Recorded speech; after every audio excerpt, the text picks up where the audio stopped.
सो दोस्तों, एक और नया दिन और मैं बलजीत परमार हाजिर हूँ आज की बड़ी खबर लेकर, जो मुंबई के स्टॉक एक्सचेंज से शेयर बाजार से आ रही है। आज हिंदुस्तान के इतिहास में पिछले 30 सालों में इतनी बड़ी गिरावट शेयर बाजार में कभी नहीं आई जितनी आज आई। छोटे निवेशकों का, जो स्मॉल इन्वेस्टर होते हैं, उनमें से बहुत से लोगों का दिवाला निकल गया।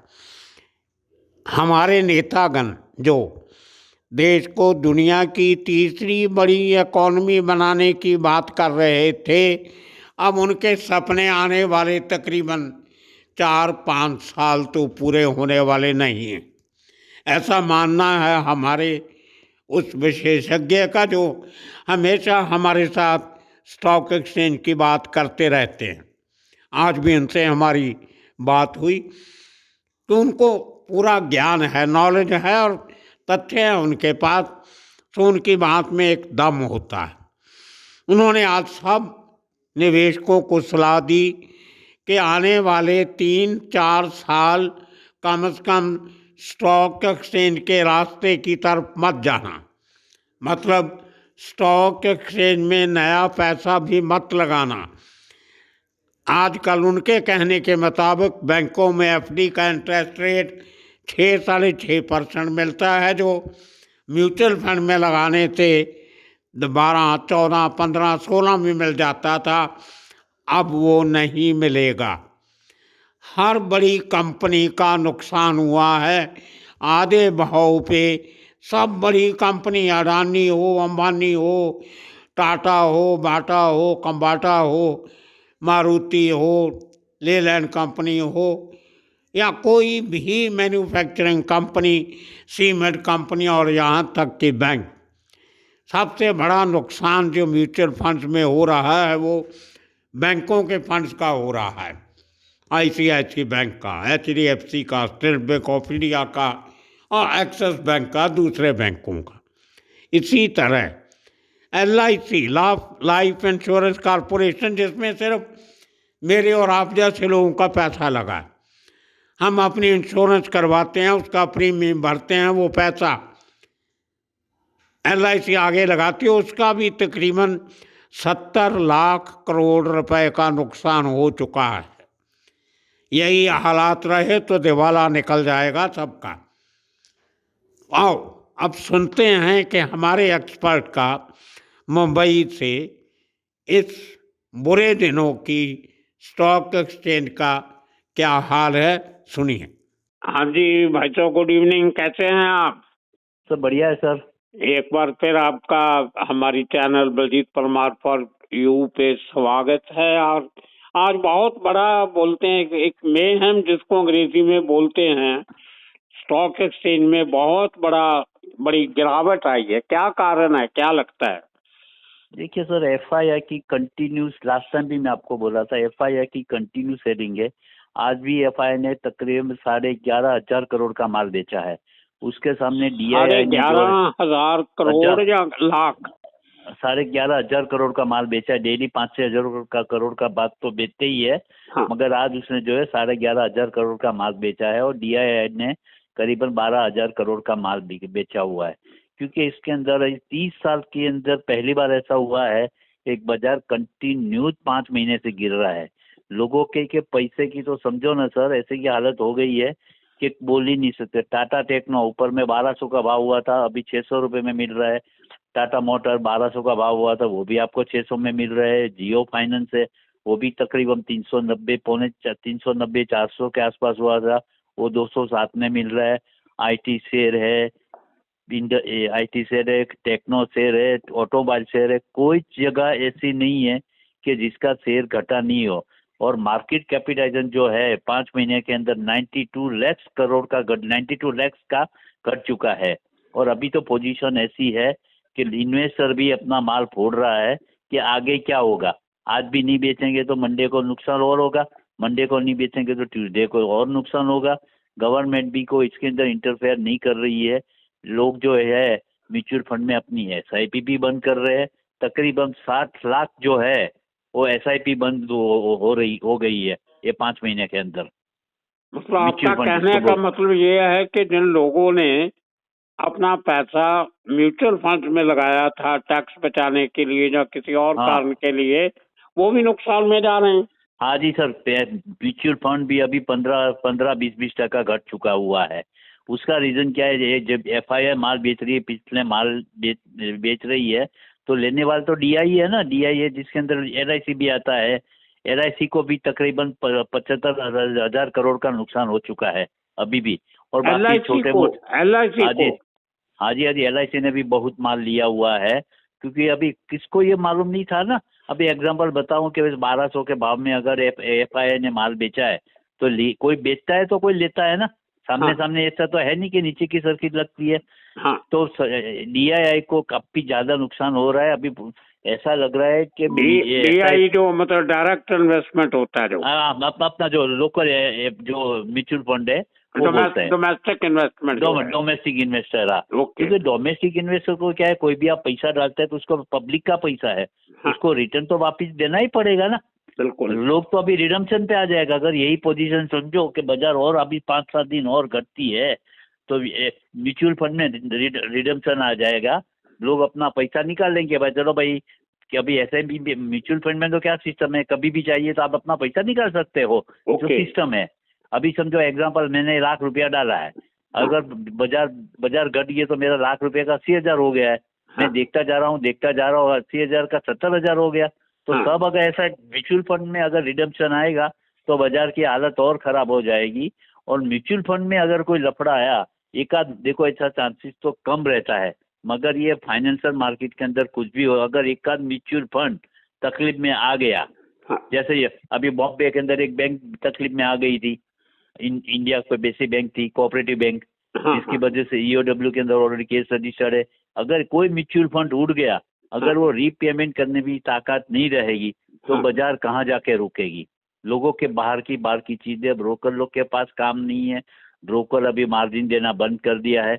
और आज जो इतना माल फूटा है, उसका मार्क टू मार्क सुबह जो है, अभी मार्क टू मार्क बोले तो समझो मैंने 5 लाख का मेरा माल पड़ा है, वो माल 5 लाख वाला 4 लाख हो गया, तो मेरे को सोमवार को सुबह 10:30 बजे पहले ब्रोकर को वो पैसा देना पड़ता है, ₹1,00,000, नहीं तो मेरा माल जो है ब्रोकर फोड़ डालेगा। अभी वो पहले जैसे सिस्टम नहीं है कि ब्रोकर सामने से फोन करता है, ब्रोकर ऑटोमेटिकली अपना माल फोड़ डालता है। स्मॉल इन्वेस्ट, मिड कैप और शॉर्ट, मिड कैप की और स्मॉल कैप की तो ऐसी हालत है कि 70-70%, 80-80% शेयर गिर चुका है। अभी लगता नहीं है मेरे को कि ये 5 साल तक ये भी कोई वापिस ये भाव आने वाला नहीं है। लोग शेयर बाजार से लंबा हो चुके हैं, क्योंकि गवर्नमेंट कोई एक तो आपको देखो, कोई 2-4 ऐसे म्यूचुअल फंड्स के नाम ले सकते हो जिनके बहुत ज्यादा गिर रहे हैं?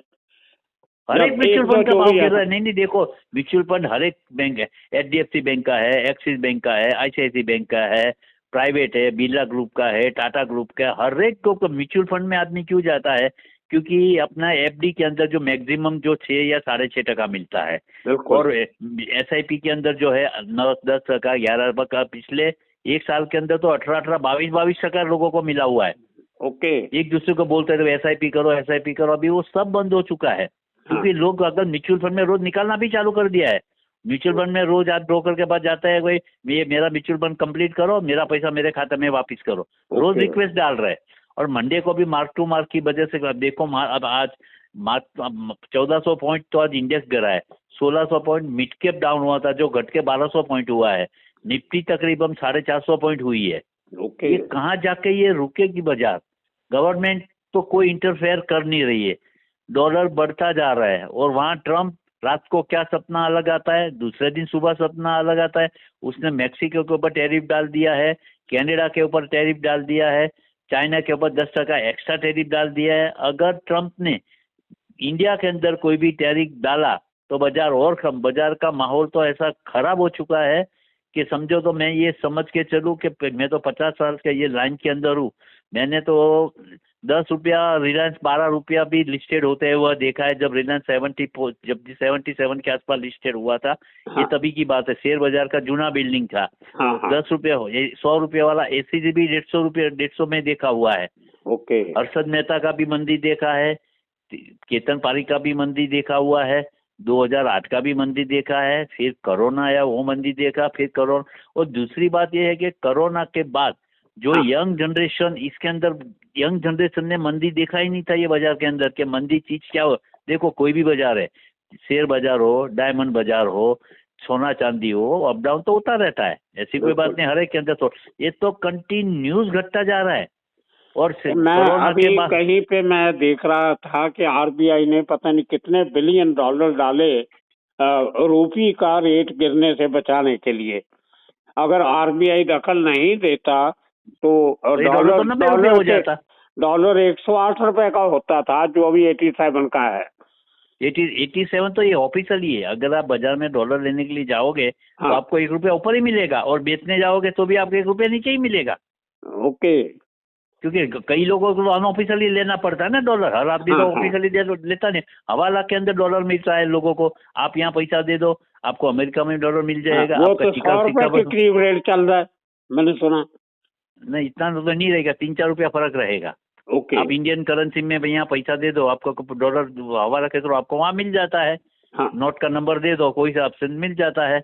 ओके। अभी ये बाजार इतनी घटी है कि अभी गवर्नमेंट इंटरफेयर नहीं करेगी तो ये कहाँ जाके ये बाजार रुकेगी, ये समझ बाहर की चीज है। एक बात मुझे ये बताइए, जो इस सरकार ने नारा दिया था कि हम इसको $5 ट्रिलियन की इकॉनमी बनाएंगे, वो उसमें तीसरे नंबर की वर्ल्ड में इंडियन इकॉनमी होगी, उस पे क्या असर पड़ेगा? नहीं, वो तो अभी बात भूल जाइए।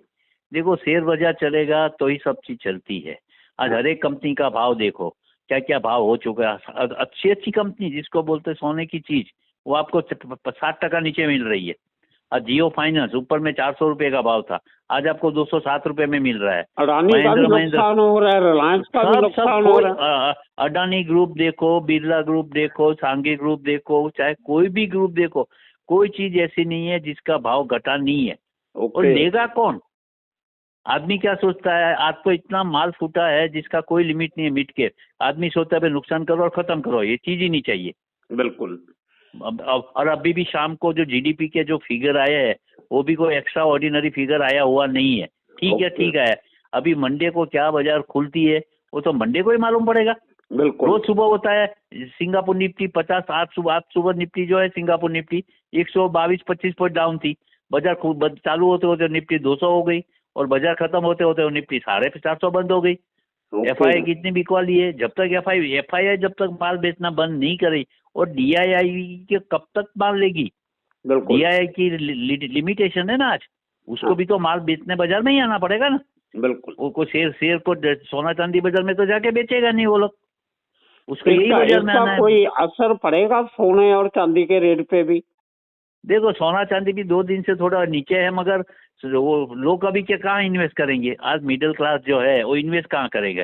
एफडी के अंदर उसको इंटरेस्ट मिलता नहीं है 5-6-7% के अलावा। सेविंग के अंदर 3.5-3% मिलता है।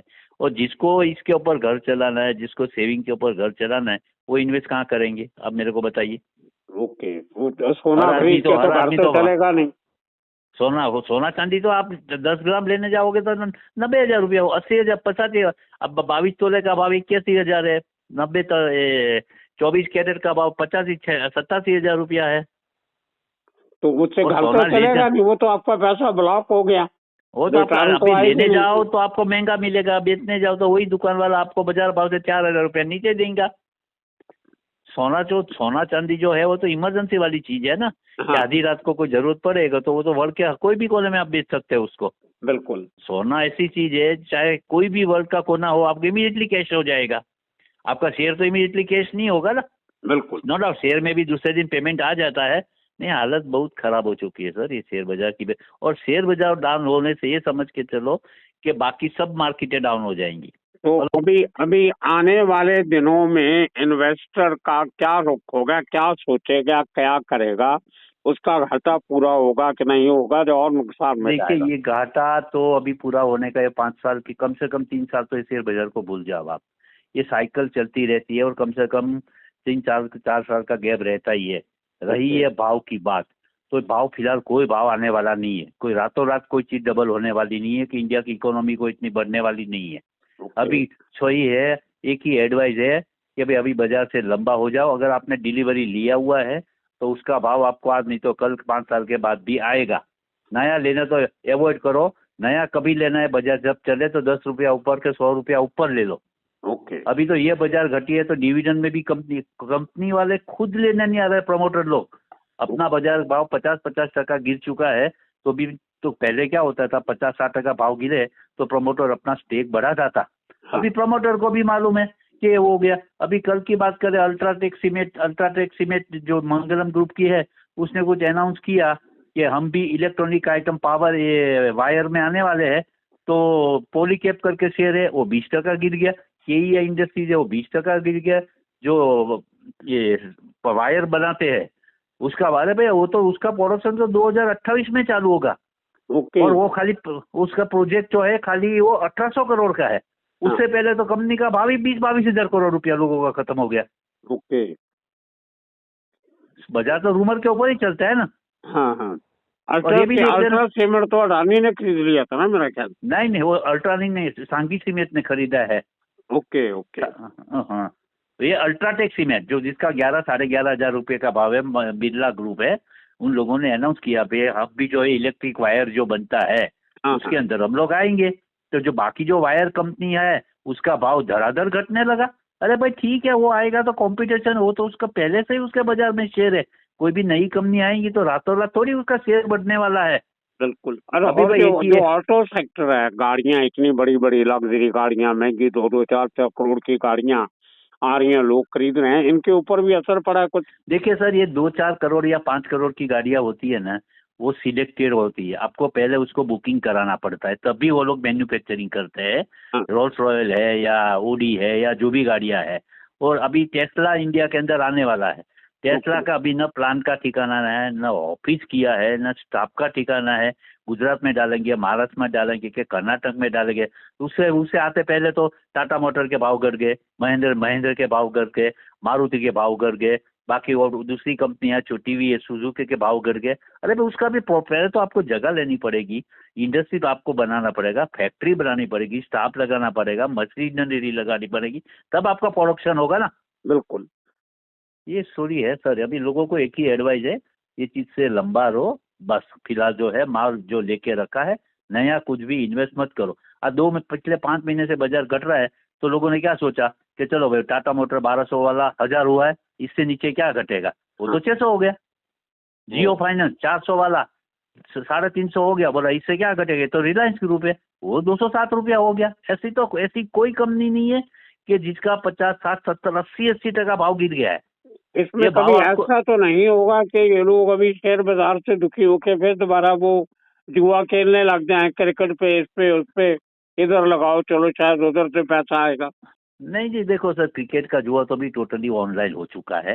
वो अभी वो जिसको करना है ऑनलाइन करते ही है, वो तो बर्बादी का पंथ ही है। शेयर बाजार शेयर बाजार कोई पहले जुआ बाजार बोलते थे, अभी शेयर बाजार को जुआ नहीं बोलते। एफ&ओ जो है वो एक जहर है। ओके।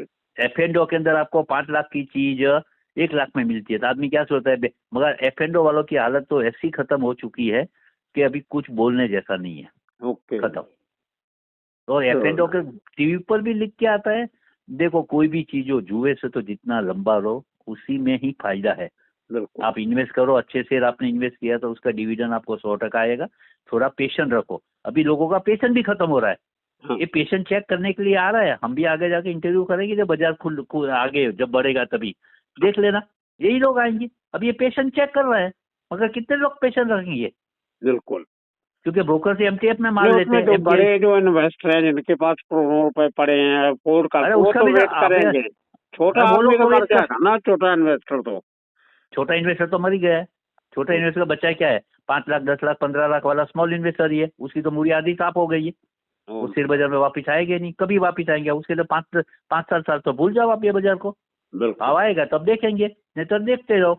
सो दोस्तों, सुना आपने, बिल्कुल भी अभी आने वाले दिनों में नहीं, महीनों में और कुछ सालों के लिए स्टॉक एक्सचेंज पे इन्वेस्ट मत करना अगर आपके पास फालतू पैसा नहीं है तो।